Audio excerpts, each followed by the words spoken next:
And we said the episode laughing already. Welcome back. It is episode 2, the Friends Like Mine podcast. Hopefully you've been enjoying the show so far. We've had quite a few listeners come in, so let's give a round of applause for that. The homies are in the house. I am Natalie. I'm Jalen. And I'm Helen. And here we go. Let's talk about it. So we kicked off episode 1 last week, having a good old time. And we're just going to keep rolling with that. So first of all, I want to report myself as Mark safe from the TikTok shutdown of 2025. I made it, guys. It was 12 hours. 8 of them really were spent sleeping. So itching. I'm not gonna lie. Itching. Yeah, we were all together when it happened too. We were all hanging out. And I went to open TikTok and Jalen goes, no, they closed the app already. I'm like, what the hell are you talking about? And when I went to open the app, I get a pop-up and I'm like, but it's Saturday. What do you mean? We had till Sunday morning. What is happening? They shut it down 2 hours early. They said, fuck around and find out. And I don't know if you've been getting this on your feed since you reopened it. I had an influx of international people who were making TikToks while the U.S. was banned. Oh, being like, have you seen them? All right, guys, now that they're gone, can we talk about the way they spell things? And the guy was like, color, COLOR. And I'm where's like, the U? Yeah. Bro. Because they spell it with the U at the end. And they spell center. They do. They spell center is CENTRE instead of TER. Yeah, it's French. It's very French, but they were like, they don't know how to use the metric system. And I was geeked. This is like not wrong. I think the metric system is to measure my dick. They're really Celsius. Yo, it kills me when they're like, oh, it was like this many degrees Celsius. It's so cold. And you like convert it to Fahrenheit and it's like 50 degrees. And we're like, hello? What is happening? Cold? Have you seen on the Apple calculator now how they have a conversion calculator? Yeah, for like if you want to change like pesos into dollars or whatever. Not just money. I think it lets you convert metric system stuff too, is what I'm saying. Does it? I thought I saw that. Like when you go to convert, it gives you different options on what you can be converting. All right, but they use metrics, right? Metric system, yes. Okay. Are they capable of doing what we do here? Probably. To be fair. Oh my god, it does. Celsius to Fahrenheit? Wait. Yeah, that conversion tool is dope. Pounds to kilograms. Wait, I'm like gagged a little bit. The dope thing is this is great for travel. So if you don't know what we're talking about, or maybe you have an Android, or whatever the case is. I'm sorry for you. Apple's newest calculator update lets you hit the calculator icon in the bottom left corner and you can use an option to convert. And when you go, what it does is it splits your calculator screen and it converts on the fly for you. But the thing is, it's not just currency conversion, it's data, temperature, time. Time is clutch. Mm-hmm. Anyways, that's the Apple calculator update. But they were making fun of the US. They were like, no, they're gone. And I didn't know. Canada doesn't have a creator fund. Like if you're a TikTok creator. So you don't make money if you live in Canada? I would be curious to know how that works. Any of you Canadian influencers want to let us know how that works? I'd be curious because I feel like there's a lot of Canadian TikTokers. Yeah. I follow a few really if I wasn't getting famous. Money, I wouldn't be posting. The life of an influencer. Yeah. No. World, if I'm not getting money for a post, why would I? I could think of 3 very famous TikTokers that I follow that are Canadian specifically. That one of them, I found her on Instagram today because I was like, well, TikTok's not coming back. I want to keep seeing her content. I found her on Instagram. She has 1.5 million followers on Instagram. It's Selena Spooky Boo. I want to say she does. She might. Selena Spooky Boo. Her videos are funny. If you look her up, you've likely seen her on TikTok. She's the one who records herself sleepwalking at night. Oh.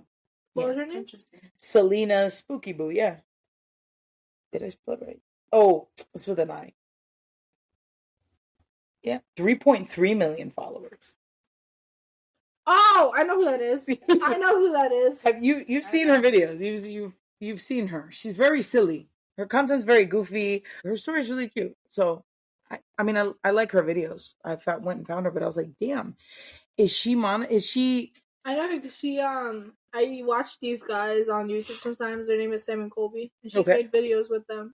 Nice. She's funny. She is. I did not know that. I think so. Let me see if I can see where she's. I want to say she's Canadian, Canada. And you know the crazy part? She's only been on Twitter since August of 2020. Yeah, she's popped up on my feed a lot. If they don't have creator fun, what the hell are they doing on TikTok? Because I wouldn't be on there. Right. Not with 3.3 million followers on Instagram. Instagram. YouTube, I think. That's the video that I know her from on YouTube. They were doing like ghost hunting. Like that's what she does. That. Yeah. She drives a hearse. She tells funny stories, so I appreciate that. All right, so are y'all optimistic that the TikTok ban is like permanent? Like, do you think it's back for good? I would like to hope that it's back for good. I think we really have to. I don't know. I think tomorrow we're gonna find out. Then there's like stuff where like Vine was a thing, and then Vine got shut down. Yep. You know, and why did Vine get shut down? I don't remember actually, and it was the same thing as TikTok where it just disappeared. And then Musical.ly became a thing. That was a new app, and everybody was on that making those little. So Musical.ly used to be, and then Musical.ly became TikTok afterwards. TikTok is fantastic, and I know people that others who are sad about the TikTok ban and who thought it was, it sucked, are being dramatic. But if ever you actually get on TikTok and you really spend time on the app, the algorithm is second to none. And that's probably the problem, right? Is the data mining that has to happen to make it so hyper specific. But there is none other social media app that I've been able to use that can nail my niche collection of personality traits that make that content so specifically funny or entertaining to me. Haven't found anything yet. And you could get everything on TikTok, from recipes. I got a lot of cool recipes from TikTok. We found some cool products from TikTok from time to time. Although it can be a huge source for disinformation, I think that TikTok is a great source to pass along information, especially about civil, things that are happening civilly, right? Not necessarily like, or civics related, not necessarily like, I don't know, more specified news items, like not technology news or stuff like that. Like things that are happening in cities that you wouldn't normally keep up with. Does that make sense? TikTok is how I plan my trips. But it's just easier to visualize everything. Yeah. Like something shitty happens in some other part of the country. You have no idea that's happening. And like, it's a really big thing where it's at, but you might never hear about it because of the distance. TikTok helps to spread that. Now, I will say this, disclaimer, a million. I don't take what I see on TikTok and go, oh, that's the word, that's the law. I will use that as a catalyst to go and conduct research. If I see a news story, I'm going to what I know are actual verified news sources to confirm. I'll just take it for word. But always telling somebody. Yep, something's always up. We talked about that last week. Let me tell you right now, I love tattoos. I am not a fan of face tattoos. I hate them. I hate face tattoos. Sorry, I feel like I just think they don't look presenting. I feel like, and I think it's cool that there's makeup that can take them, like cover them, but it's just my own personal opinion, not a fan of face tats. If you have one, you're bold. I'll give you that. That's some bold shit to do. And you don't like the tramp stamp. You know what? This is why I love my wife, bro, because Helen will give a fuck. Helen will say whatever, brother. Do you consider her back tattoo a tramp stamp? No, it's not go back. Oh, no, for some reason, I really thought it was just there. Have you seen how big that tattoo is? Yeah. So for those who don't know, I'm a fallen angel. Helen's got a tattoo. Helen's got a lot of tattoos, and nobody would ever think that looking at her because you can't see them. But Helen is tatted. I've got one that only Natalie is lucky enough to see. Yes. No. No. You did that to yourself, buddy. You did that to yourself. And it's not even as bad as you think it is. It just comes down to like just below where you can see it from here. Yeah. But the end of it comes down to just below the bikini line. Okay. It's not like she doesn't have like her butthole tattooed. Can you imagine? Yeah, people do that. Chef's kiss. Anyway, I'm not a fan of face tattoos. That's where this whole road led us. But Helen made a taco dip last night. The one that I thought was... That shit was busted. No, she brought it out. She took off the traste, and I'm like, are those... I literally saw that. I was like, is that ceviche? Because the sour cream looked like shrimp, and I saw the tomatoes, and I was like, "Oh, she must have been chicken." Yo, Jalen was she's hype. like, "Bitch, it's taco dip." I said, "Oh, okay." Yo, I Bust the hell. love that Taco Bell was so good. Yeah. Oh, Shout out to Willie. Taco Bell was good. The Bringing taco them dip was tacos. good. And you know what? Willie thought ahead. Mm. You ever let hard tacos sit for a while? Mm-hmm. That shell becomes soggy and it's just like, it's like taco flavored oatmeal at some point. Brother brought it in a soft taco shell so that wouldn't happen. Oh, that's real. And I'm like, that's forward thinking. Mm-hmm. A soft taco shell, you warm it up 10 seconds in the microwave, that's going to be good as new. Yeah, it's true. I love taco. That's smart. You know what? He wins. Any day. He wins. Ate that up. Best dish at him and the taco dip, right? Taco What's your favorite Taco Bell flavor? What's your go-to at Taco Bell? Facts. Mine is the quesadilla, but I add avocado ranch to it. Bomb. The goat dessert from Taco Bell will forever be the caramel. So good. They have it back right now, but when it went away, I was sad because it's the way it's fried. It's so good. Jalen, what's your Taco Bell order? My Taco Bell order is a Crunchwrap Supreme. Okay. And a cheesy gordita.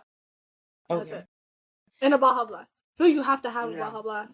Yeah, and now they have Baja Blast Zero because you know we're zero everything. Mm-hmm. It's so good. All right, Jalen, you did not get Bad Bunny tickets. Oh my god, I'll cry right now. Let's talk about it. First of all, That's not. between how insane is it? How insane is it that between last episode and this episode, we talked about this fucking album that blew us all off our asses, right? And not a day after the episode airs, after we release the episode, Bad Bunny announces a residency in Puerto Rico. He said, "I'm not doing a tour. You know what? I'm chilling right now. I'm happy to be home. Let's keep this shit rolling." People are like, "Oh, a tour." As the details start coming out, Bad Bunny's not just an artist, bro. He's a businessman, and he's a smart businessman. Mm-hmm. Bad Bunny rolls it out and he goes, "First things first, for my people, because this album is for the people. The first 9 shows are for Puerto Rico residents only. You have to come by them in person. Mm-hmm.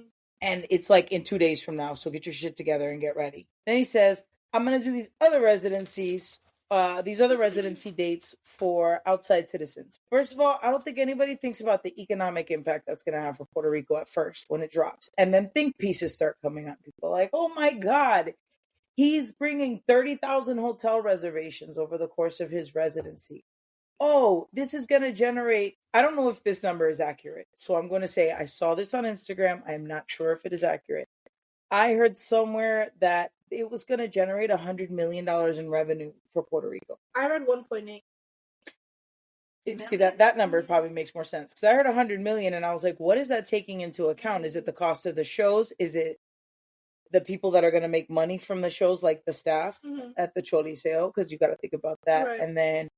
by the way, Jalen, just let us know that he is now the new head of security at Choliseo. I got a LinkedIn update from Jalen. I have to get a job. I'm going to that show one way or another. I will be there. I got a LinkedIn update that Jalen's starting her new job at the Choliseo in June. It was the most coincidental thing I've ever seen. Who would have thought? Wow. Who would have thought? She's going to be out here as head of security. She needs backstage access, front row seating at every show so she can be sure that everything's going like it should be. Like, it's a real thing. So we'll be catching Jalen for Puerto Rico from June to August. Is that how long your assignment is? December. So let's just cut to it. 400,000 tickets in 3 days. 30 shows. 30 shows. 400,000 tickets. 30,000 hotel rooms. That's what people on like Twitter and TikTok were complaining about. That okay, like I get it's a residency, people are gonna be flying in. It's gonna generate a lot of revenue. Yeah. It's gonna bring the country, the island, a lot of money. 100%. However, you have to go back on like his whole tourist song where like, yeah, they only know it because they go to only the pretty areas. So like people are like, if you're gonna come to Puerto Rico, if you're coming to the shows, go local. Like support local. if you're getting an Airbnb, make sure they're actual like residents. It's not like people in other countries trying to like profit off of them. Yo. Go to local restaurants. Don't go to like Hit not for nothing, but like Don't go to Starbucks. don't go to Starbucks in True Puerto Rico. facts. Don't go to Denny's. If Don't I go to hear that Chili's, any of y'all are eating go to whole wheat, Tijuana. Yeah. if I hear that any of y'all are eating whole wheat Mallorca at these concerts, I promise you, I'm setting the bread on fire. Wait, what? Whole wheat, man. Whole wheat Mallorca. I don't know if it's a thing. It's a reference from the Bad Bunny video because she's like, whole wheat Mallorca, white Mallorca, or regular Mallorca. or pure. No, my favorite was a vegan quesito, bro. I What promise. is the whole point of quesito is that it's vegan. Fight Yeah, your it's mom on vegan this. Don't cheese. fight me. There's 2 Puerto Rican desserts, 2 Puerto Rican pastries that you will never tell me you're not among the most elite pastries to kiss the earth. They're delicious. They're simple. Brazo gitano and a quesito. You have brazo gitano. It's like a cheesecakey, spongy bread with guava in the middle. I Anyways, never had it. I had it, and I almost snuck one into my suitcase, but I left in such a, weird state that I didn't get a chance to. So it was so good. Have you had a brazo gitano? This bakery in Puerto Rico that makes it. My aunt brought him. Brazo gitano. I think it's called. Brazo Gitano for those. We'll put the spelling in the episode description, friends. Dylan, that looks really good. It's like a Swiss roll. Oh, yeah. So, brazo gitano and quesitos, right? Like, go get your quesitos and your brazo gitanos from local bakery. Please, please, please, please. Not for however many thousand of you are going to be listening this week. I really need y'all. Shop local if you're going to Puerto Rico. Definitely shop local. Shop Support local. the people. Yes. One thing about me, anytime I do go, I make sure to only buy local. I love that. I love that. Jalen, they're just trying to make way with all these people that are trying to invade them. That's it. Listen, support local, right? We want to see the economy improve, and it is a beautiful place, right? I think That's why I got me a Puerto Rican. Hey, I'm supporting local. I was born in Florida, but yeah, I love Puerto Rico. I can't wait. I'm really just gonna record an episode from Puerto Rico. Yeah, you can hear the There might be something like that later in the episode. We don't know, do we, Jalen? Right. We don't. All right, I'm gonna transition just for a second here. I feel like collectively, a lot of people are in a season of I'll unfollow you so fucking fast these days. I have no issue. Me neither. Like, if you post something that is going to mess with my spirit. Stop posting. You're just looking at me and my spirit don't like you. But I'm talking about social media. Like, I'm gonna unfollow you. If you post something that I'm like, nah, this ain't the move. It's not about canceling the person. I don't wish you badly in life. I'm not. But I shouldn't have to see somebody who has different views than me. I'm not consuming your content. Mm-hmm. Especially if your views are very racist. And that's the thing is it's not even, again, people can post their opinions. I'm not going to follow you over an opinion. But there is a line at some point that gets crossed where it goes from expressing an opinion and doing so in a meaning and mindful way to pushing an agenda and to putting out disinformation. That's a quick way to get an unfollow for me. The internet is free and we all have access to it. If you can't take 30 seconds to fact check or ask yourself if it is the responsible thing to do to put this content out, I don't have regard for you and I don't want to consume your content. I don't care. I'm not doing it. You can have opposing views. There's people on my feed who have opposing views. It's the shit it's when you post something that makes me really look at you sideways and question our association. If I got to question our association, I'm not doing it. That's my opinion. I don't know where y'all land on that, but that's how I feel. If I have to question why do we fuck with each other? Like, why do we know each other? I'm cooked. Mm-hmm. That's it. There are some exceptions. There's some people that I have muted just because it's messy. Mm-hmm. Does that make sense? Or restricted? There was a period in time a couple months ago, the country went through some stuff. And obviously everybody had different views on what happened. Everybody was posting about their views, which is fine. You're entitled to view life the way that you view it. Cool.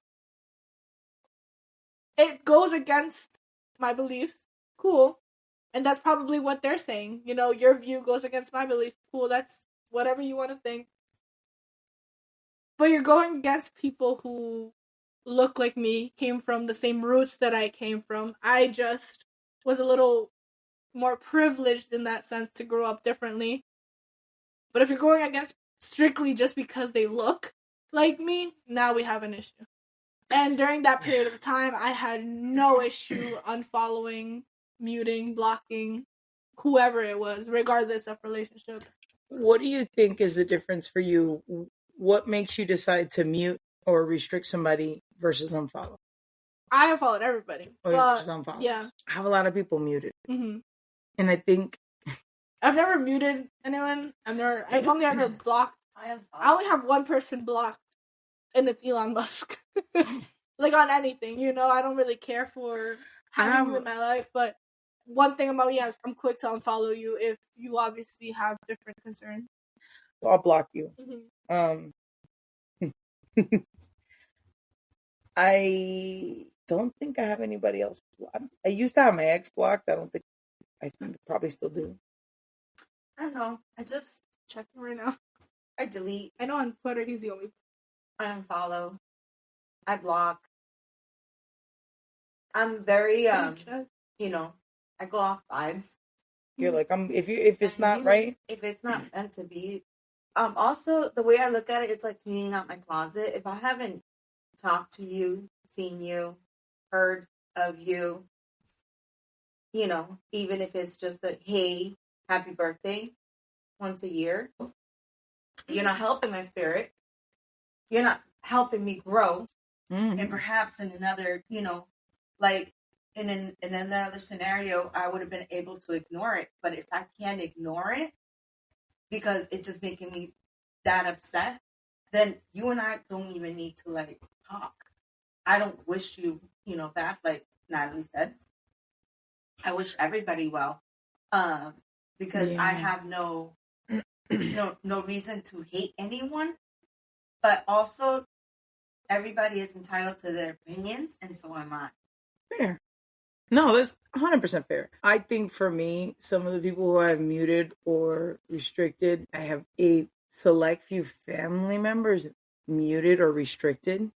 And it's for a variety of reasons, right? Posting too much, posting weird shit, and it could be weird on any vibe, right? People that I've probably interacted with professionally, like their content in my face, or they post weird shit, but I know that it's not a good idea for whatever reason. I don't want to see your stuff either way, Like, I'm not scared. Like, if you know. Like, if you no longer see my stuff, it's because you got blocked. Mm-hmm. Or you just not following me. And, if you care enough, then you'll reach out to me and be like, hey, like, what happened? So I wouldn't imagine somebody else making... Like, because if you unfollow me or block me, if I'm going to be like... For me to reach out and be like, what happened? It has to be something that really, like, cut me deep. It would have to be something that, like, you... That really hurt you? Yeah. Like, my ex and I broke up. I expected us to block each other on social media. That's what you do, I guess. If you're young and dumb, or if it didn't end well, that's like the first thing you do. I expect that. But if somebody else, like, close to my circle were to do that, I'd be like, if I was blocked by somebody or, like, unfriended, I would have something to say. If there's somebody close to me, that's it. Well, yeah, when I say, I mean, like, friend, like, if you're a person that we're friends, but I don't, like, commonly interact with you, I'm not going out of my way to ask you what happened. Fuck no. A, it's uncomfortable, and B, I don't think it matters at that point. Like, we just don't fuck with each other anymore. We grew. You grew, I grew. Good luck on your journey. Mm-hmm. I feel like that's also given importance to. I had a question for you. And I know current attitudes, but let's say we're talking about our more highly evolved selves. What do you feel? Do you feel like you should automatically block or restrict somebody once they become your ex on social media? A lot of people have different views on this. No, that's why. So do we want to talk about it now? Are we good on time to go down this rabbit hole because it might be fun? Or do we... Simple. Or you block them? You get rid of them? I mean, I think it depends on how it ended. Jalen's like, I have thoughts. Yeah, I don't know. My thing is, as you get older, right? Like, it's different. Yeah, I get it. I don't have anybody blocked. You want to see me? See me. You want to see me? See me. You know where to find me. And they have, you know, it's that. I can't say that I don't understand because at your age, I was there. It's different. Yeah, it's like, obviously please look different. at everything I'm doing. I don't go out of my way and check if they check, like, you know. But I know they're checking. But like, I don't block you. I don't unfollow you. I don't think. Like, I think if somebody really really blocks you, it depends how things end. You know. Right. I haven't had to do that. Do you think so? Let me. I feel like if they unfollow you, you know, you hurt them real bad. They're crashing out on the internet. Well, the reason I ask is like, all right, let's use a hypothetical. Helen and I are married. We've been together for 14 years. Mm-hmm. We have a kid together. That's different. And our families are really interwoven. My very tiny family, our friends are interwoven, right? Let's say Helen and I just come to the conclusion that we're not it, right? I'm not blocking or removing Helen from my social media because I would hope that... This is why I was thinking I was only doing OnlyFans. This time I explained it. But I'm just... I think it's different in your case, though, because you guys have a kid together. You kind of... We have to still have to be in each other's lives for a while. Yeah, either way. We'd be friends? I mean, yeah. But are you commenting on my shit? But there are people who healthily co-parent. I think, like, it's different, right? I think we'd be homies. Mm-hmm. Now, let's just take it one step further. Helen and I are in this scenario. We got this great co-parenting relationship. She likes my photos. She probably comments something. Maybe I post Connor. Like, we're cordial. I attend birthdays and shit, right? Helen starts dating somebody. Okay. And it becomes, and I know you're going to say I would never, but we're living for the hypothetical. Let's say that they tell you that it bothers you. And they ask you, the person you're dating. Oh. But you guys are still in contact. Yeah. You know. Then them and I don't need to be together. Because at the end of the day, you're always going to be in the... We're family. Yeah. We'll be family for life. You know, your kid has to see... Yeah, exactly. Not even that, but... That's why I think it's different, because there's another person. Just can't be together. It's different because there's another body involved. Yes, so that person comes to you and says, you know, I get that that's your ex-wife and y'all have a kid together, but I don't think y'all need to be friends on social media. I think you need to block her in social media. I don't think you need to like her posts. You're a real one for that. Some real shit you just said. That's some real shit. If you think about it, though, like... Yeah. On 10 toes down, because I feel the same way, like... Whoever the new chick would be, you can't come on no. Child, you know? You can't come on no. Bitch come and be like, hey, Natalie, you can't be. Helen's like, because we'll get remarried in 10 minutes. Just cause. Helen's like, we'll get remarried to get divorced again. Say I won't. You, we never got divorced. Helen will be like, say I won't. Say swear. Say swear, because I will remarry her right now just so you can't do it. Right. Yeah. No, but I'd probably be the same way. I'd be like, no.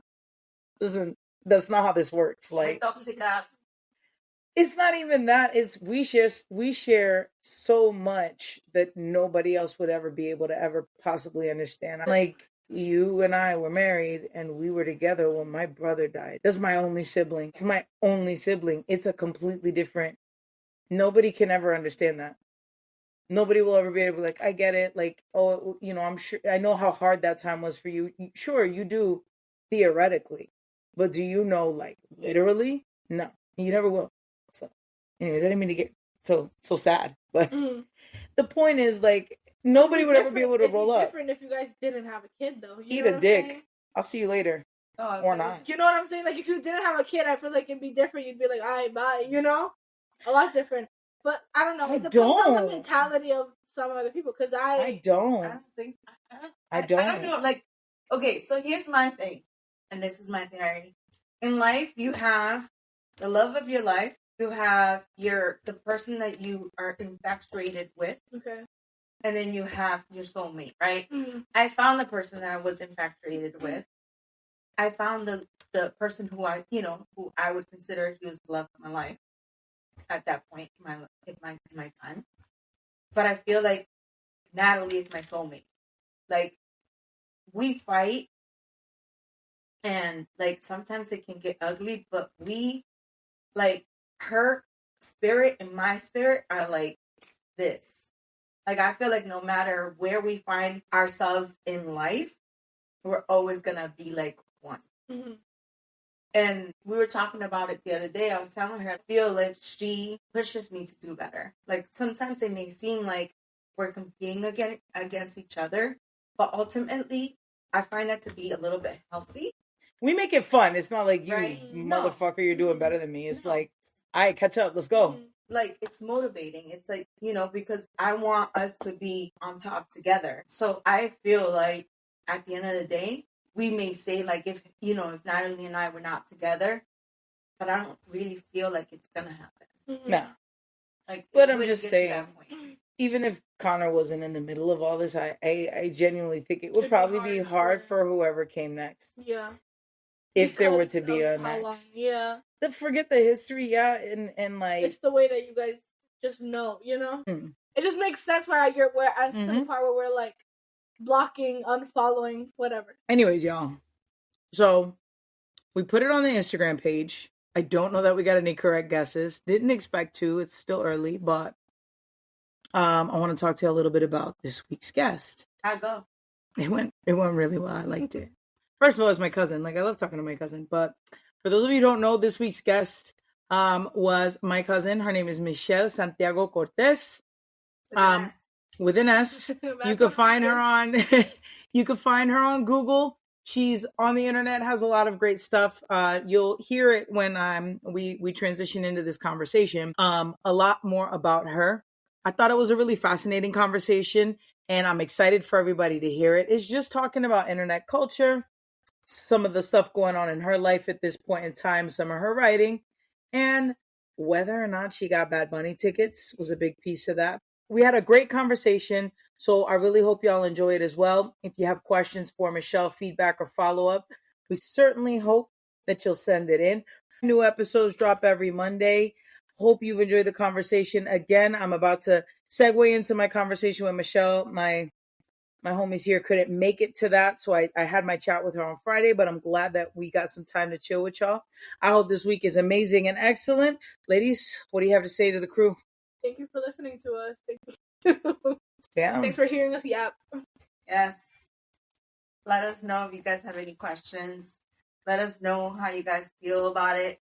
The only way we're going to grow is through feedback. So I don't care if it's good, bad, ugly. Give it to us. We're ready. Give it to us. Oh, shit. That's what She said, let's go. Hang out with us on Instagram. We're having a good time on the Instagram page and the Twitter page, too. Please follow us on our socials. Big shout out to the crew this week. We did some good work. All right, y'all. We'll see you on the next one. Thanks for joining us. And stay tuned for the interview. Have a good one. All right. What's good, friends? Let's get right into it. Today's guest is a BU graduate, Boston University graduate, and correct me if I'm wrong at any point, Boston University College of Communications graduate, and acclaimed writer, several publications, kind of specializing in some of the more niche topics and some pop culture things, but most importantly, a very, very esteemed and cared for family member of mine. Today, we're lucky to have on Michelle Santiago Cortez. Michelle, introduce yourself. Tell the people a little bit about how we know each other. I always like to ask people that question. You tell the world how we know each other. Yes. We are cousins. Our parents are not just siblings, they're twins. They are. Your mother is my father's twin sister. So I don't know. I don't remember when we met because I think I was an infant and you were a young child. Yeah. But basically, yeah. Yeah, I know that much about me. I'm a writer.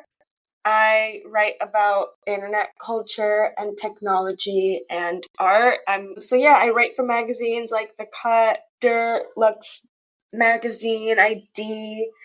I have a newsletter. I make zines once a year. Yes. I used to work at Refinery 29, and I think that's kind of it. We know each other because we're related by blood. We've known each other our whole lives. My whole life, not your whole life. True. It feels like my whole life. It's interesting because you and I have always known of each other. We were cousins. I was around you when you were a baby. But we really sort of connected when we both were older and had that opportunity, time, and the opportunity to seek each other out once we were like in adulthood and sort of forge our own relationship.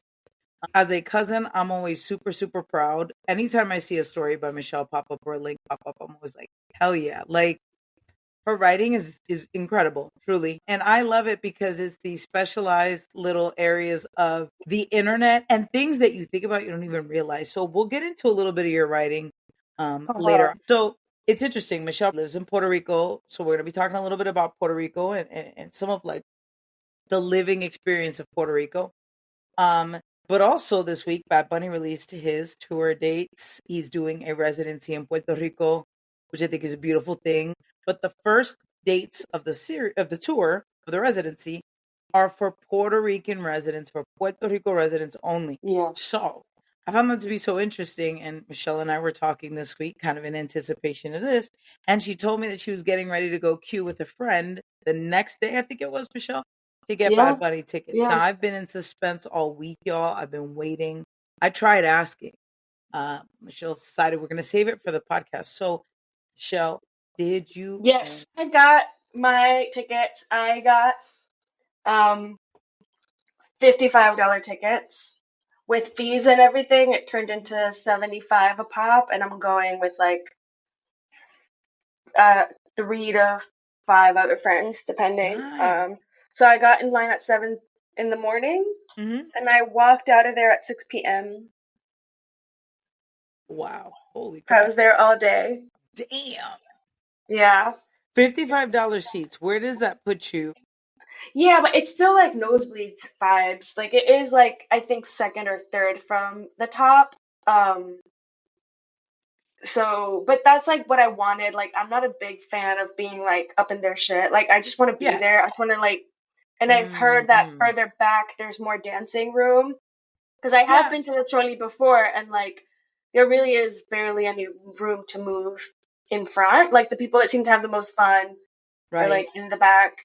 And to me, that just sounded like a way more interesting experience. Also, I just really like the idea of walking out of there not having spent more than $100 on my fantastic. ticket. On a Bad Bunny ticket? That's insane. Yeah. All 400,000 tickets are sold out. Jesus Christ. Good for him. You know, we're seeing an artist grow. He's putting on, and the response to this album has been incredible. So I'm very happy for him. Yeah. Next thing we're going to get into, we do this every episode. We are going to give you a crazy hypothetical, and we're going to talk through this. So I searched long and hard to think of a good question for you, and I think I came up with a pretty good one. Would you rather have everyone know your thoughts, what you are thinking, or be able to see your internet history? Internet history easy. Really? Yeah, I don't really. I said the same thing. I don't really search anything that I'm not comfortable sharing. Fair.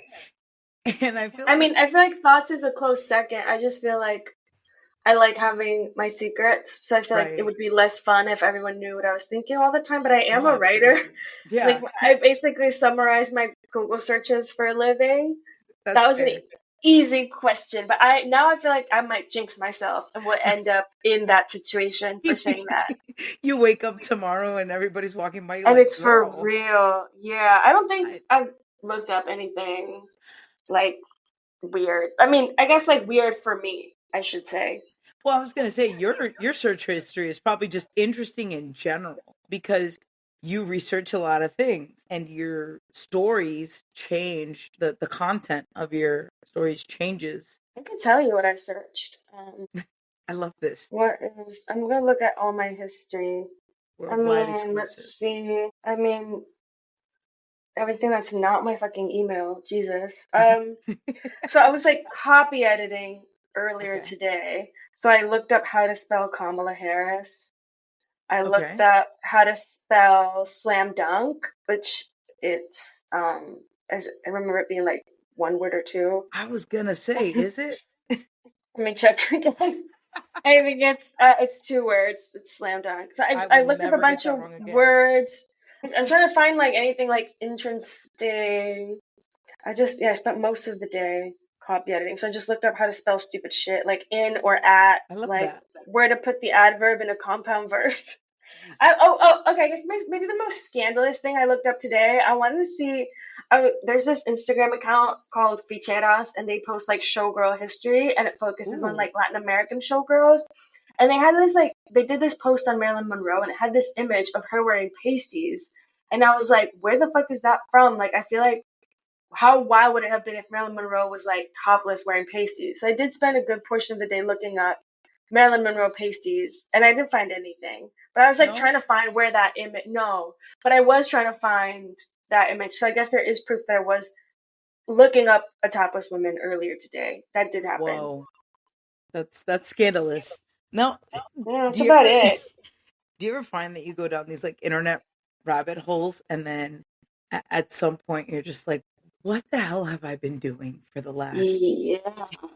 what have I been doing for the last hour? Why am I looking at this? Yes. I Are you sharing this podcast with our family? it is published. I don't know that my parents don't listen to podcasts. Like my mom's not gonna listen to So no, I feel like I had the most craziest experience I had with that. There was like this sex ed YouTuber when I was in middle school. I think she was called like Allison Graham or something. She was like very Okay. Tumblr vibes. And she thought it was giving sex ed, but I guess she was like explaining sex toys or whatever. And Really? something like that. And for some reason, like she explained, like there are these sex toy companies that make sex toys that look like alien, like, tentacles or whatever. And like I think I've heard of this on they're, another podcast yeah, actually. because it's like come up a lot online because the images are really striking. And so I saw it on these, TikTok actually. yeah, I remember it came back on TikTok and I was like, I remember falling down that rabbit hole. And like, I feel like that's when I first started going on Pornhub because Okay. like, I mostly go on 99.9% of the times I go on Pornhub, it's because I'm like looking up something for work. You're Like researching. Isn't that the crazy part? well, yeah, but it's just like I want to know what people Google. I want to know what people are Yes. looking up online, and like I want to know what the trends are. You always read about these stories of like someone getting math tutoring on Pornhub, so I look it up. Anyway, so Wow. this was like the first time I went on Pornhub because I was like, I need to see what the fuck she's talking about. So that was probably like the wildest like internet rabbit hole I went down, where I was just like, I didn't mean to end up here. I get that. You imagine being at a dinner party and you ask somebody what they do for a living, and they're like, "Yeah, I'm in Right, research and developing for galactic space toys, space sex right, toys." Like right. I I just I'm working on a master lube recipe at the moment that glows in the dark. What? right. Like I'm just very much like I would imagine like yeah, I feel like if you would people that like make cosmetics would probably be doing that on the side. Wow. Yeah. Yeah, that makes sense. I would imagine. I love the concept of that. And that's what you mean for anybody who might have thought. She said she writes about internet culture. I'm wondering, like, what does that really mean at a deeper level? That's such a great explanation. Like, it's really just the Yeah. existence of humans on the internet, right? Yeah, I call it life online. I don't Okay. really call it internet culture unless I'm like Okay. talking about it for the first time. You know what I mean? Like internet Yeah. culture gets the point across and like it explains it, but like I Hmm. describe it as like I write about life online. I'm like how we live online and how much of life happens online and parts that don't happen online, like how they're connected to the stuff we do online. So it's like very open ended thing. Like I can make it whatever I want. Do you have a favorite story that you've written? Hmm. I mean, it's weird because I would say that the ones that would count as my favorite I'm revisiting and like Okay. expanding and stuff. So it feels like not fair to say they're my favorite because they're like not done yet in a sense. But I've written about like I feel like the ones that best explain what I do is like I wrote about Tumblr porn a long, long time ago where like I asked people because I Mm. feel like for a generation of people like Tumblr porn was like a very huge part of their coming of age online. Like a lot of people, thought of like internet porn, like rightfully as like men being very violent and aggressive and like all these super Yeah. fake bodies. But on Tumblr, people were like, first of all, ripping out all of the sexy scenes from like all the European art house movies and making the edits really sexy. They were like drawing porn. They were making like fan fiction. They were writing a lot of erotica. They were making a lot of their own porn and posting it there. And so you would be able to like come across porn in like an organic way. And it was like a lot more female focused. It was a lot more queer. It was like a lot weirder. Like it was like Yeah. it was like a lot of fun. And then they banned porn on Tumblr. And that was the end of Tumblr. It was like, oh, so it just gutted the whole ecosystem. Like there was like not a part of Tumblr that did not have pornography on it. And when you banned all those accounts, like it just shut down the whole website. So I interviewed a bunch of people about how Tumblr porn helped them grow up. And it was very cute to talk about that with people. And on the same token, I wrote about like really graphic fan fiction. How people, you just come across it in like the most unsuspecting ways always. And then for a lot of people, it changes their lives. And it's always like, there's always an element of absurdity with it. Like, I don't know if you know anything or if your audience knows anything about like graphic fan fiction, but these are written stories where people are like, well, like imagine my mom sells me to One Direction. It's very ridiculous and hilarious, and like I've everyone heard of it. involved, and you just had to be there type of vibe. It was just such an era. I was never on Tumblr. Maybe I think I'm a little older than probably the average Tumblr generation. I But don't think so. Like, I but don't know. I would. It's fine. It's fine that you weren't. Like, I've heard but of I it though. definitely know. Like, most of the people writing it that were like, were your age. Yeah. I think maybe that's just a social media form that I skipped out on. When it comes to social media, I just Twitter never felt there for me, and then Tumblr either. I've heard of Tumblr, I've seen it. It's a lot of like collections of photo posts with like photos, right? Like can reach really insane levels of imagination. It's a whole world on the internet. I know that. Let me ask you this then. So you have a lot of like stories that you like to. I love that you're revisiting these and sort of approaching them from new directions. Is there anything you wish you had never written? I mean, I wrote a lot of shit to make money, but it wasn't anything that compromised my integrity, like truly. I don't know. I had a job where had to write a lot of what do they call it? Traffic plays, SEO stuff. So every time Starbucks issued a discount or a promo code, I had to write about it. It became my problem. Every time Starbucks had a new drink, every time Ben & Jerry's had a new flavor, every time Oreos came out with a new flavor, it became my fucking problem. It's my fucking job to write it up. Interesting. And it was just annoying, but it's nothing embarrassing or weird. I'm very chicken in that sense. Like as soon as I feel like the vibe's getting rancid, I usually pull out, and it's very rare that I'm in that situation. I love that. Because I am so chicken. Like I rarely go into like a situation where I don't know who I'm dealing with and what the expectations are. And I think to a certain But I have degree- written like I need to make it very clear. Like I have written a ton of shit like about that. Like Yeah. just like what did Blake Lively wear today? And what did Leighton Meeston wear? And how many kids does so-and-so have? And what's so-and-so's net worth? And like, if you've ever read, I'll tell people now, if you've ever looked up any celebrity's net worth, where they live, if you've looked up what their favorite anything is, if you've looked up what are the best jobs, what jobs make the most money, what are the best places to visit, like yeah. I read those that's a lot. all fake. That's all written by knuckleheads that are like 22 out of college and are just Googling shit. And it's being corrected by some 35-year-old that could give less of a shit. Like, Wow. even those articles that are like, these are the jobs that make the most money. These are the majors that you should be like, just don't. It's just because everyone's Googling it, everyone's answering the question, but no one's offering anything of use.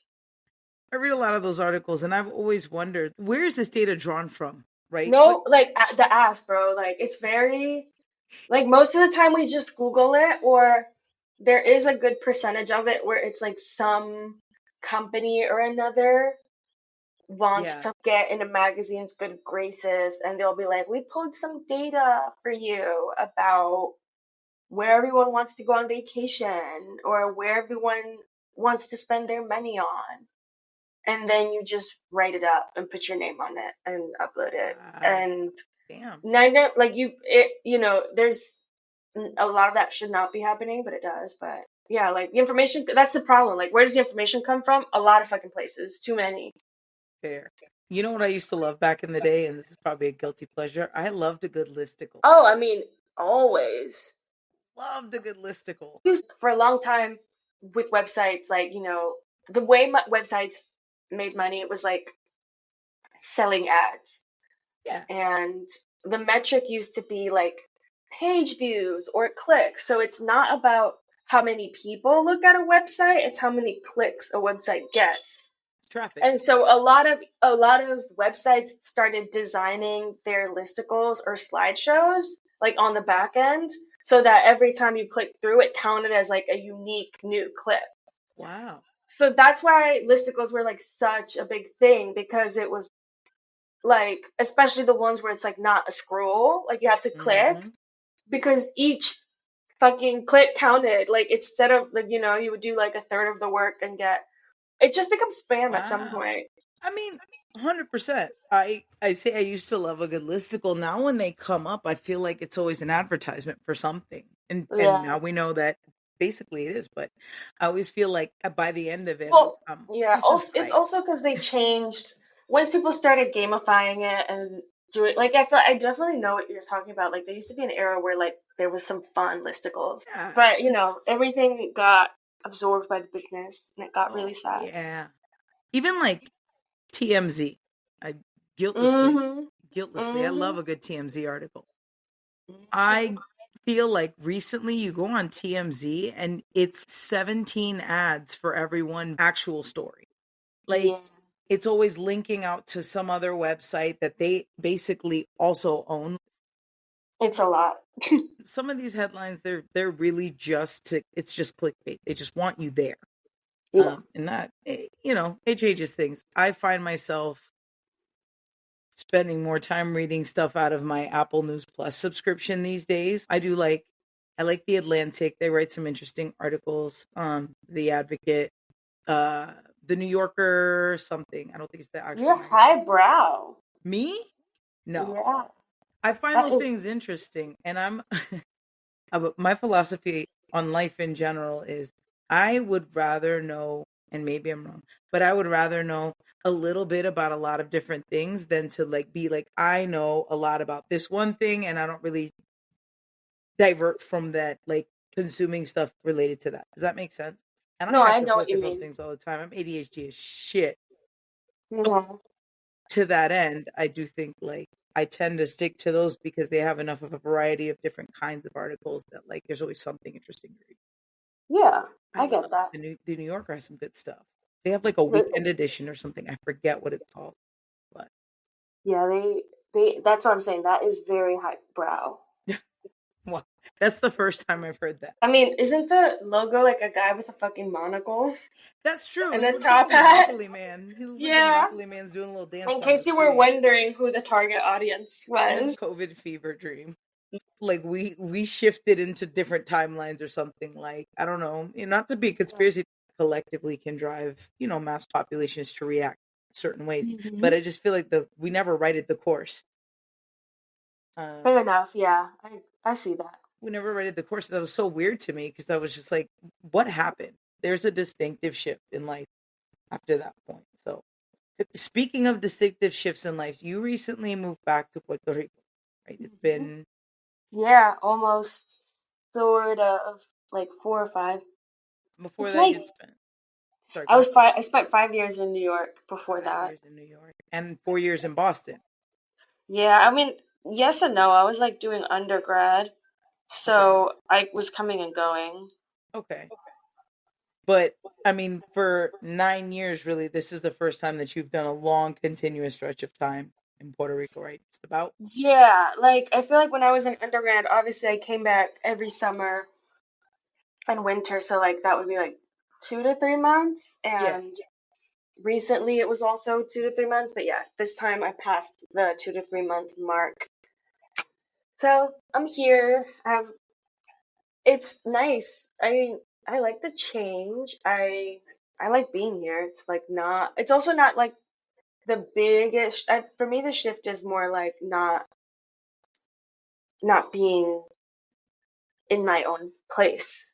Right. It's not Like, it's not a not being like, home thing. yeah, like, because I have a lot of friends here and I know my way around. Like, it's not like I don't recognize the place I'm coming back to because I'm always coming. Every year I spend like at least a month here, and I obviously have family here. Like, my mom is here, Right. so I don't know, but it's been cool to spend time here. I feel like now is when I felt the most lucky to be here because I was able to get Bad Bunny tickets. Nice. Yeah.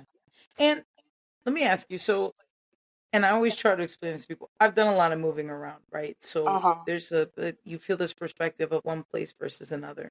Sometimes Helen and I sit and we talk about like, what was your favorite place that we've lived? And sometimes for me, I'm like, it's not a place, it's an era. Like Hmm. this time frame was fantastic. I liked living in X or Y city. So do you feel like this era of your life in Puerto Rico is different? Are you enjoying it more than the era of your life before you left? Are you having a different experience now? I mean, it's definitely different. Am I enjoying it more than like my previous era, you Like your mean? Like, adolescence? oh, I don't know. I had a lot of fun here as a teenager, if I'm being honest. Like, I had a car, so I Right. was like, which I don't have now. Okay.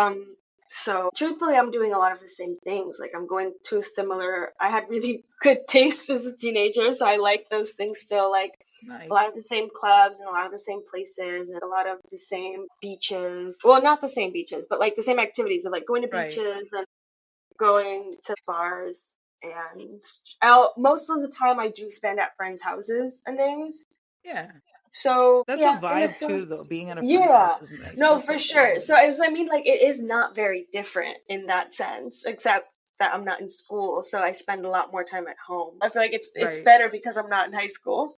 Right. That's what I was gonna say. Do you feel like experiencing it older as like an older person? You've lived in a lot of, you lived in New York, you lived here, you lived in Boston. Enjoying this era of your life and where you're Yeah, I'm experiencing it. enjoying it. Definitely, I love that. Now, could you see yourself staying there for good? always have. Okay. It's always been a matter of like money. It's a lot harder to make money here, um, by a lot, and the cost of living is just as expensive as New York or Miami. So it's really that's that on that. Yeah, I if I'm gonna pay New York money, I'm gonna need a New York salary. There's just no way around it. that's fair. Um, but if it wasn't for that, it would be very hard to decide if I lived here or elsewhere because it is. I do like it here a lot. If one thing, if anything, I do realize like I like bigger places. I am a city girl at the end of the day, and I do prefer just places that have a lot more going on. But beyond that, it would be, if it wasn't for the money factor, it would be very hard to choose. Interesting. Was there something that you would say like this is what I missed the most about living in Puerto Rico? Like I know you said you have friends there and you enjoy a lot of the bars and the familiarity, but is there one thing that you're like, man, I miss this about being in Puerto Rico? The the weather, the cold weather, like when it's cold here, like the Ooh, Christmas weather is very nice. And I just the smells and the whole vibe of like a Christmas, not a Christmas here, just like the cold months is yeah. very nice. And being able to go to, I like the nature here a lot. Like, I am a nature bitch. So, but that's like, I don't know. I do I all mean the those things when I'm, trees. yeah, like I do all those things when I'm in New York, for example. Like, I go to the parks a lot, and when it's the summertime, I go to the beach a lot. I don't Okay, know. that's nice. I I I prefer them. If anything, like, it's just like I hate talking about American politics, and I don't have to here, and I don't and no one here is like that pressed about what these they do. So that's better for sure. Here, it's like America's not the center of the universe, and that is definitely a sigh of relief. Do you feel like you're inspired more when you're in Puerto Rico? No, like, not more, not less. I think it's the same. I mean, my work is very like internal and portable. Sorry. No, that listen, it is what it is, right? I would say, I guess it all depends, right? If you write about the city experience of New York, if that was the basis of the things you write, then yeah, it would be hard, right? Or it would be different. Or if you wrote about nature, the inspirations are different. And you write about so many things, but I'm just saying because what you do, you can research from a lot more places, right? Like it's kind of rooted Yeah, in research, I guess. exactly. Yeah. So this really wasn't like a huge, necessarily monumental shift. It was like, I'm here. This is home. Everything's chill. And to your Yeah, point, the biggest difference is just from having my own apartment to living with yeah, family again, which is not that bad either in this case. It's very barely noticeable, but I really do like having my little nest, and I spend a lot of time making it nice, and that's just something I'm not doing here in the same. Also, there's a dog here, and that takes up so much more of your time. attention and capacity in a good way. Yeah, I love dogs. I'm a big fan of pets. Your dog is cute too. Michelle has she a Shih Tzu? Yes, she is a 10-year-old Shih Tzu. Daisy, right? Yeah, she's right here. Shout out to Daisy for joining us on the podcast. We'll have to interview her next. Yes. All right, I gotta ask, what's the best place to get food, or what's like your go-to food spot Where? in Puerto Rico? Sorry. I'm not telling. I'm Oh, very big on gatekeeping. Like, I'm so I was not, like, hell no. like, I will give people individualized recommendations and things, but I'm Okay, not giving no shout out, no nothing. that's for you and for you only. Yeah, also, like, everything here is really small. Like, you really can't handle Big crowds. big crowds. And, like, your podcast, when it pops off, like, I don't want to, That's like, Listen, speak it into existence. That's great. We love I don't that want to energy. come in, I don't want to, like, suddenly not be able to go to my favorite spots because you blew up. Period. Period. I love that. That's fair. That's a fair reason to gatekeep. While you were talking, I couldn't help but notice the coqui sounds are coming in so clear, Yeah. and I love that because it's almost like a soundtrack to the episode. I feel like so. Yeah, I mean, that is Appreciate the nature sounds.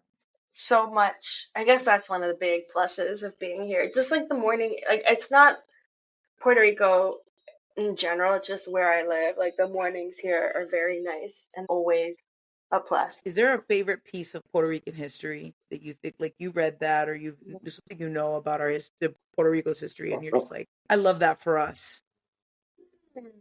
I want to answer a good one. I like our art. I feel like for how small geographically and population wise we are, we have a ridiculous amount of blue chip contemporary artists. Blue chip meaning like fancy schmancy, getting all the awards, doing all the biennials and the fancy galleries. I just think it's interesting. We have easily like over a dozen like living artists that are working in PR that are like would be considered like super successful artists by any metric. Does that make sense? Like, I Yeah. know art is like really relative and things, but I do think it makes a difference because anyone can call themselves an artist, and if you want to, you should. It makes a difference when it's like, well, no, these are the ones winning the worldwide awards type beat. Going like Yeah. the Whitney Biennial is one of the biggest art world events in the world. Okay. And there's usually a Puerto Rican artist in every Whitney Biennial. I've never even Like heard of that. That's dope. there are like certain galleries. These are the galleries that this is like the kind of thing where like these artists actually make money. Or solo shows in major museums. Like every major museum in New York has had a solo show. Basically, the whole museum, the whole gallery is about this one Puerto Rican artist. Not the one, but like has spotlighted a specific one. Pretty much Yeah. at any given moment in New York City for the past like They 3 or had an 5 exhibit. years, you could find a living Puerto Rican artist at one of the biggest, fanciest fucking museums being center of attention. Like constantly. And I feel like people always think about people think about like the past and Puerto Rican culture and folklore and all this stuff Bad Bunny's doing, and that's really nice and that's cute. But we have people that are alive of all ages, literally going up to 25, that are really successful in art. And to have a dozen or so, no single US state has that many successful artists. Not to mention the dead ones, you know, like not to mention historically. Why would you be checking on the big galleries and the big museums? But Mm-hmm. if you go to any major American city, Google what the biggest museum there is that shows contemporary art, odds are you just missed a show. Wow. of a Puerto Rican artist, which I find like I just like that is really cool. Like it's a piece of information I didn't know, so I thank you for sharing that. And when you think of it in scope and scale, it truly is like an insane kind of like crazy thing to think about, but it's a good Yeah. thing, right? Like I think these people are like thinking about all the things we're talking about in ways that are like not corny, not sad, and are really interesting and smart. And I think we all deserve for our conversations about who we are and where we're going to be interesting and smart. I've been trying to educate myself more because I feel like I don't know enough of Puerto Rico's history. I'm very proud of the culture. I spent summers there growing up, and that to me was a beautiful experience. I don't forget that. Eating quenepa straight from the tree, even though I wasn't supposed to, because my mom told me like that was a run rule when I went to Puerto Rico. You can't eat quenepa. She was like, "You're gonna choke on it," and I'm like, "Bro, I'm like, I think I can eat it. Like it's fine." And then her excuse was, "It stains your clothes, so I'll know if you ate quenepa It's because it not true stains your either. clothes." I was a kid, so I was like, "Damn, all right." But then I would do it anyways because I was with Shayla and them, and they were like, "Your mom she's never gonna know." So it was fun. Those were good times. We used to enjoy it. We used to laugh a lot because it was just funny. Like my mom would send me with one set of rules, and then as soon as we got there, they'd be like, "Yeah, nah, we're not doing that. Chill out, For sure. chill out." That's funny. My tío, like my mom was like, you don't need to be eating quesitos every day," and I'm like, "All right, fine." And then every day, Tío Jaime would show up. Tío Jaime would show up, and he'd call me to the end of the balcón, and he'd be like, Yeah. psst, psst, and then he'd hand me a box, and he'd pick up quesitos for me. Sad. It I mean is. that. It is. And you brought oh my god. I've been trying to figure out the name of whatever it is that you brought when you came in October. It was like a pastry. Your mom brought it. I can't remember what it was. Like Yes. a roll. Oh my god. I left in a hurry. So I was like, damn, man, that was so good. So I'm looking forward to Ooh. having that when I go in April. That's like a Oh, you it's a will. goal. You will. I want a brazo gitano. That's it. When I would love to ask you, share some parting thoughts, some parting wisdom. How did you enjoy this experience, this conversation? Oh, I mean, I like talking. I'm a yapper. So it really isn't like a whole lot to ask of me to I come appreciate you onto coming these on things. anyway. I really was just impressed by the setup. Like, Oh, it is very professional. I So, I want this to be yeah. a thing. Like You I sound like, and you look like a professional. can appreciate that. Thank you. I hope, like I said, a lot of the inspiration for me was I know a lot of people that I think are dope Yeah, people that have dope perspectives to share. right. Every week is going to be so incredibly different. But isn't that the beauty of life? Like, let's get Mm-hmm. to know each other. And to your point, if we're going to talk about growing, if we're going to grow, it should be interesting, right? Right. It should be all those things. And so, maybe people didn't know half the stuff we talked about today, and now they're inspired to go Mm-hmm. look that up. Where can they find you if they want to find your writing, Michelle? It's time. Plug your socials, plug your website, put it all on here. This is gonna be tough because I would just say Google me because I make sure I'm easy to Google. So my full name, Michelle Santiago Cortez. That's so you'll just have it written somewhere so people can just copy paste it into Yeah, I'm going to put it in the Google. description. We'll tag your Instagram. Yeah, I have a newsletter. I post Yes, everything I write on social media, and I absolutely. don't publish a bunch, so it's not going to be super annoying. So yeah, that's kind of I keep it short and sweet. That's crazy. I haven't seen. Content, the reading. Michelle, is it? Do you want people to have your Insta? I mean, I'm sure they can Yeah, Google yeah, yeah. that. It's all public. It's all public. It's all So public. If at you Michelle can. SC. It's under. I think. I mean, my Instagram is just the full name, Yeah. Michelle Santiago Cortez. Oh, um, Michelle, I appreciate you taking the time to come on. Truly, I'm excited for what's to come. I think people are really going to appreciate this episode. Thanks for being on. Everybody, before we head out for the week, before we say our goodbyes, I just want to make sure y'all follow us on all the socials. Please, we're trying to go our page. Let's hit 100 by the end of Yes. January. Instagram at Friends Like Mine Pod. That's Friends Like Mine POD. On Twitter or X, whatever you choose to call it these days, we are at FLM_POD. That's friends like mine, the initials FLM_POD for pod. You can listen to us on Apple Podcasts, Spotify, iHeart Podcast, Audible, and Amazon Music as well. Please like, rate, review, leave those comments, give some feedback. Check us out on Instagram for real. We post all the time. You're going to get cool clips and funny stuff to listen to. So make sure you're tuned into the conversation. And again, thanks for joining us. Have a great week, friends, and we'll see you on the next episode of Friends Like Mine. Thanks for having me.